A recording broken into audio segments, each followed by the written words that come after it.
Hi guys, welcome back to my channel. I am late, but ऐसा नहीं है कि मैंने वीडियो शूट नहीं करी। This is the third time मैं अपनी ये नोटबुक्स लेके बैठी हूँ और मैं वीडियो बना रही हूँ। First time I made the video before Diwali, कितने पहले, सो दैट कि मैं दिवाली के फंक्शंस में जो भी हमारा सेलिब्रेशन उस टाइम पे मैं अपलोड कर दूँ। बट जब मैं वो एडिट करने बैठी, मुझे वो लाइटिंग ही नहीं पसंद आई, मैंने वो खुद से डिलीट कर दी। देन आई थॉट कि मैं दोबारा करती हूँ रिकॉर्ड। परसों मैंने रिकॉर्ड करना स्टार्ट करा, एंड जैसा कि यूट्यूब वीडियोस हम मोस्टली बैक कैमरे से शूट करते हैं, तो मैंने बैक कैमरे से ही शूट करा। कंटिन्यूअसली 15 मिनट्स में मैंने बोला पूरा, सारी चीजें ऐसे ऐसे करके दिखाई।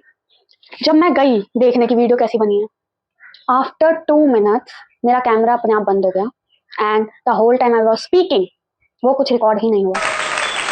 फिर भी मैं डिमोटिवेट नहीं हुई गाइस, मैंने सेकेंड टाइम दोबारा शूट करा, एंड उस दिन सेकेंड टाइम पूरी 14 मिनट्स कुछ सेकंड्स की मेरी वीडियो थी, शूट हो गई, but my bike got discharge. और पूरी वीडियो मेरी शूट है बट उसमें वॉइस नहीं है।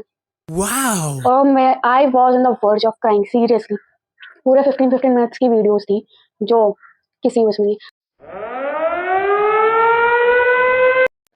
So those who are new to my channel, hello guys, I am Megha. I just completed my masters in NPCC.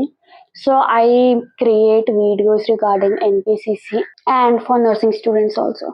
So आज की thumbnail देख के आप लोग पहचान गए होंगे। मैं शो ऑफ नहीं कर रही कि मेरे 86% है या कुछ, but I am just motivating you कि लोग कहते हैं कि मास्टर्स में स्कोर करना इजी नहीं होता, ये नहीं होता। भाई कर लोगे, अगर तुमने मेहनत करी है और स्मार्टली तुमने अपना टाइम यूज करा है, then you will definitely do it. So ज़्यादा टाइम ना वेस्ट करते हुए लेट्स गेट स्टार्टेड।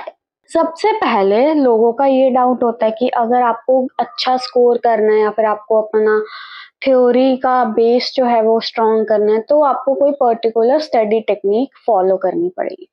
देखो, मैंने अपने बैचलर्स में कोई स्टडी टेक्निक नहीं देखी है, क्योंकि हमें फोन से अलाउड नहीं था। हम एक्चुअल में मुझे पता ही नहीं था कि स्टडी टेक्निक नाम की भी कोई चीज होती है या फिर हमें ऐसा कुछ फॉलो करना होता है। बट जब हम उस जेल से बाहर आए तब हमें पता चला कि अच्छा ऐसी ऐसी चीजें भी हैं, और अगर शायद मैंने अपने बैचलर्स में ये चीजें इम्प्लीमेंट करी होती तो आज मेरा रिजल्ट अच्छा होता। तो मैंने अब इन चीजों को अपने मास्टर्स में अप्लाई करा। मैंने माइंड मैपिंग हमेशा ध्यान रखी, ठीक है। स्टडी टेक्निक के लिए कोई फिक्स स्टडी टेक्निक ऐसा नहीं है कि आपको यूज करना ही करना है, ठीक है। सबके अपने अपने पर्सनल चॉइसेस के ऊपर है कि मेरे को कौन सी सही लग रही है, आपको कौन सी सही लग रही है। That totally depends on you. मेरे पे पोमोडोरो टेक्निक बहुत इफेक्टिव रही है, बट मैं पोमोडोरो के लिए 25 मिनट्स का स्टडी टाइम नहीं रखती थी, मैं रखती थी 45 मिनट्स का स्टडी टाइम। फिर मैं 10 to 15 मिनट्स का ब्रेक लेती थी। बट पोमोडोरो में ये बोला गया है कि आपको 25 मिनट्स पढ़ना है, देन आप 5 मिनट्स का ब्रेक लेते थे। पर जिस हिसाब से हमारे टॉपिक्स हैं जो कि बहुत बड़े बड़े टॉपिक्स हैं, उसके लिए हम सिर्फ 25 मिनट्स इज नॉट इनफ। हाँ, अगर आपको रिवीजन करना है तो मे बी ये पॉसिबल है, बट अगर आपको पढ़ना है तो फिर आपको ज़्यादा टाइम देना पड़ेगा। That depends on you. मतलब ये सिर्फ एक टेक्निक है कि इतना टाइम पढ़ो फिर इतना ब्रेक लो, ताकि आप लोगों को बहुत ज़्यादा स्ट्रेस ना हो, राइट।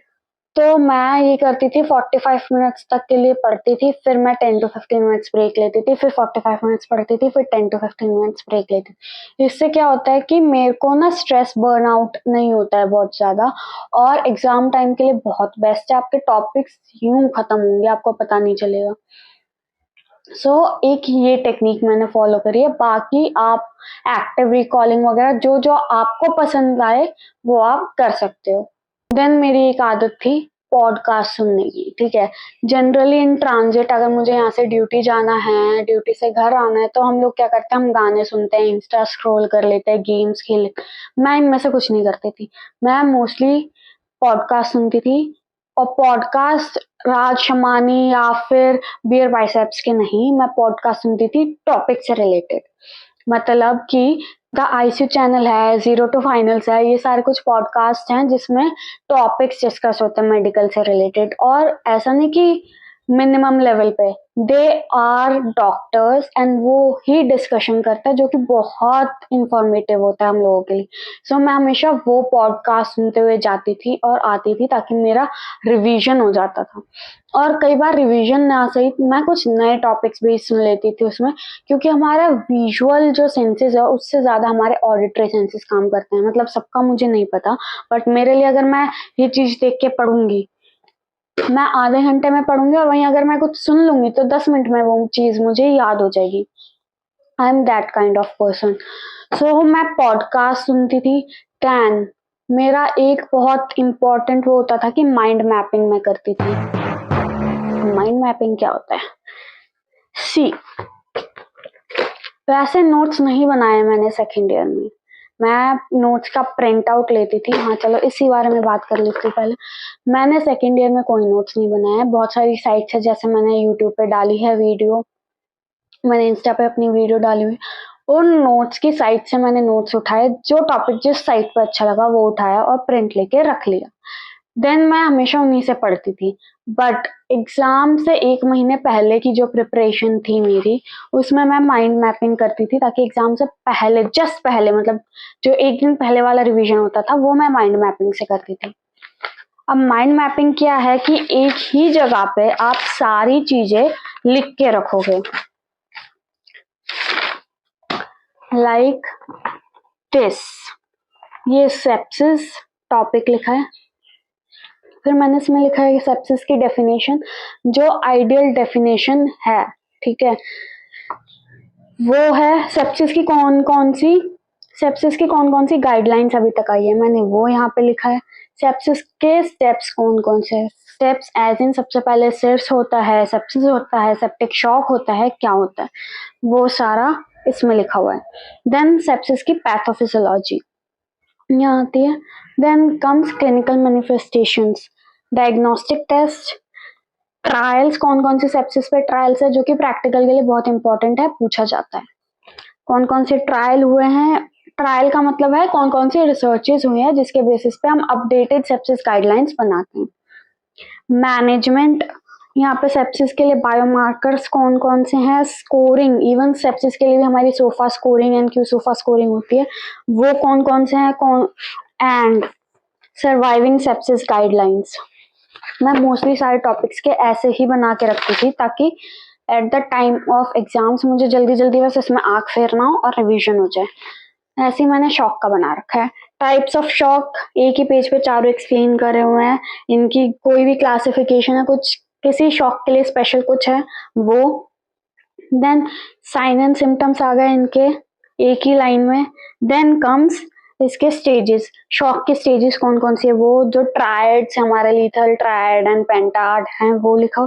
एंड मैनेजमेंट, क्योंकि यार मैं उस टाइप की बंदी हूँ जिसको पॉइंट्स भूल जाती हूँ मैं, ठीक है, मतलब जैसे लीथल ट्रायड है हमारा सेप्सिस का, उसके अंदर क्या क्या है मुझे सब याद है, कोएगुलोपैथी होगी, हाइपोथर्मिया होगा, ब्ला ब्ला ब्ला सब याद होगा, पर जो वो मेन नाम है लीथल ट्रायड मैं वो भूल जाऊंगी।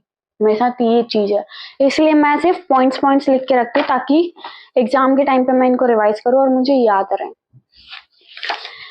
तो एक माइंड मैपिंग मैं बहुत करती थी। देन कम्स की नोट्स। देखो नोट्स का मैंने आपको बता दिया कि मैं प्रिंट आउट्स लेती थी एग्जाम टाइम पे, सिर्फ ये लिख के रखती थी। बट एक और बहुत इंपॉर्टेंट चीज है, जो ये माइंड मैपिंग मैं करती थी ना, वो मैं इसी से करती थी। दिस इज कि मैंने कोई टॉपिक पढ़ा, मुझे याद रहना चाहिए वो जो चीज मैंने बोली ना कि मैं भूल जाती हूँ। कॉजेस कौन कौन से सब याद रहेगा, पर कॉजेस के नाम भूल जाऊंगी। यस, मेरे को ये दिक्कत है। तो मैं एक वाइट शीट उठाती थी, मैंने कल जो टॉपिक पढ़ा है मेरे को आज कितना याद है, मैं उसको बिना कुछ देखे 5 मिनट के अंदर लिख दूंगी, सिर्फ पॉइंट्स पॉइंट्स जितना भी होगा, और फिर इनको बचा के रखती थी ताकि माइंड मैपिंग के लिए काम आए। और जो माइंड मैपिंग मैंने बनाई है वो इसी ऐसे ही करके बनाई है कि मेरे को जितना याद है मैंने एक एक जगह लिख दिया और फिर एरो बना के रख दी ताकि मुझे याद रहे। हार्ट फेलियर का भी ऐसे ही बनाया हुआ है मैंने। ओके, हार्ट फेलियर का यहाँ पे डेफिनेशन है, हमारे कॉजेज हैं, टाइप्स हैं, कौन कौन सी चेंजेस हमें देखने को मिलेगी, और यहाँ पे डायग्नोस्टिक टेस्ट हैं कौन कौन से हमें करवाने हैं, यहाँ पे स्टेजेस हैं, मैनेजमेंट है। सो मैं ऐसे ही करके अपने पेपरों से पहले पढ़ती थी। देन एक बहुत इंपॉर्टेंट क्वेश्चन आता है मैम, टाइमिंग फॉर स्टडी। देखो सब ऐसा नहीं है कि अगर मैं सुबह उठ के पढ़ती हूँ तो तुम लोगों के लिए भी वो इफेक्टिव होगा, एंड सबकी ड्यूटीज के अकॉर्डिंग है कि कब कौन सी शिफ्ट के अकॉर्डिंग आप पढ़ सकते हो। अब मैंने बैचलर्स में I was not a person जो अर्ली मॉर्निंग उठ के पढ़े। मैं लोगों को देखती थी, मेरी रूममेट थी वो 3 बजे उठ के पढ़ती थी, और 3 बजे मेरा सोने जाने का टाइम होता था उस टाइम पे। मैं ऐसी थी, मैं रात को 9 बजे पढ़ना चालू करूंगी, सुबह के 3-4 बजे तक, मैक्सिमम 5 बजे तक मैं पढ़ती थी, उसके बाद मैं पूरा दिन सोती थी। बट मैंने मास्टर्स में चेंज करा, मैं शाम को 7 बजे, 7:30, 8, मैक्सिमम 8 गया है मेरा, मैं सो जाती थी। देन मैं 2:30 या 3 बजे उठती थी। पहले मैं ब्लैक कॉफी बनाती थी, एंड लकीली मेरी पीजी के जस्ट बाहर एक पार्क है, मैं वहां पे राउंड लेती थी एक कॉफी पीते पीते, ताकि मेरी आंख खुल जाए। फिर आके मैं पढ़ती थी 6-6:30 तक, क्योंकि वी हैड मॉर्निंग शिफ्ट्स, तो हमें उठ के रेडी होके जाना होता था। बट ये बहुत इफेक्टिव मिला, क्योंकि जब मैं ड्यूटी से आती थी ना 4:30-5 बज जाते थे, चाहे तुम नैप ले लो या तुम कॉफी पी लो, बट वो एनर्जी तुम में रहेगी ही नहीं, क्योंकि पूरा दिन तुमने काम करा है, वो ड्रेन आउट होती है।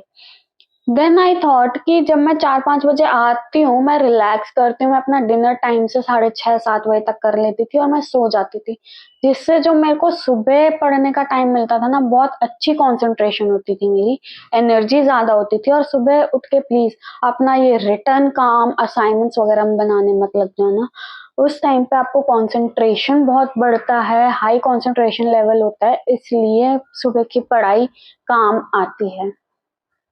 तो ट्राई करना उस टाइम पे आप पढ़ो, पढ़ो एज इन रीडिंग करो, याद करो, मेमोराइज करो। ओके। और ऐसा कुछ फिक्स नहीं है कि सुबह पढ़ के ही आपको आपकी कंसंट्रेशन बढ़ेगी।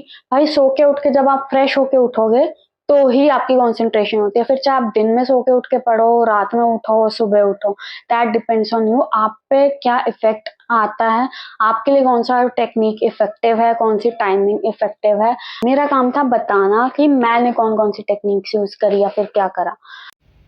So yes, that's all for today's video. Hope you like it. Like, share and subscribe. And next video में हम बात करेंगे कि मैं अपने notes कैसे बनाती थी। Bye!